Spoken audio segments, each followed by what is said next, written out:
बहुत समय पहले एक गांव में रामू नाम का एक गरीब किसान रहता था। वह रोज सुबह जल्दी उठकर खेतों में काम करता और रात होने पर घर लौट आता। लेकिन उसका खेत गांव से दूर जंगल के पास था, जहां के बारे में लोग कहते थे कि वहां एक भूतनी रहती है। गांव के लोग रामू को कई बार सावधान कर चुके थे। रामू, सूरज ढलने के बाद खेत में मत रुकना, वरना भूतनी तुझे पकड़ लेगी। पर रामू हंसकर कहता, हाँ हाँ हाँ, मैं इन बातों पर विश्वास नहीं करता। एक दिन रामू खेत में काम कर रहा था कि अचानक शाम हो गई। वह जल्दी जल्दी अपने औजार समेट ही रहा था कि तभी उसने देखा कि एक औरत सफेद साड़ी पहने उसके पास खड़ी है।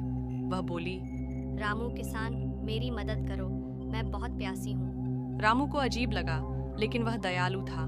उसने मटकी से पानी निकालकर औरत को दिया। औरत ने पानी पिया और मुस्कुराई। तुम बहुत अच्छे इंसान हो, इसलिए मैं तुम्हें नुकसान नहीं पहुँचाऊंगी। रामू चौंक गया। उसने हिम्मत जुटाकर पूछा, तुम कौन हो? और रामू को उसकी लाल चमकती आंखें दिखीं। वह भूतनी थी। रामू घबराकर पीछे हट गया, लेकिन भूतनी ने कहा, डरो मत, मैं बुरी आत्मा नहीं हूँ। मेरी आत्मा यहाँ इसलिए भटक रही है क्योंकि बहुत साल पहले मैं एक गरीब औरत थी। कुछ जमींदारों ने मुझे धोखे से मार दिया और मेरी आत्मा को शांति नहीं मिली। अगर तुम मेरी मदद कर सको तो मैं इस जगह को हमेशा के लिए छोड़ दूंगी। रामू ने हिम्मत जुटाकर पूछा, मैं तुम्हारी कैसे मदद कर सकता हूँ? भूतनी बोली, गांव के मंदिर में मेरा नाम लेकर एक दीपक जलाओ और मेरी आत्मा की शांति के लिए प्रार्थना करो। रामू ने वैसा ही किया। उसने गांव के पुजारी से मदद लेकर मंदिर में पूजा करवाई और भूतनी की आत्मा के लिए दीपक जलाया।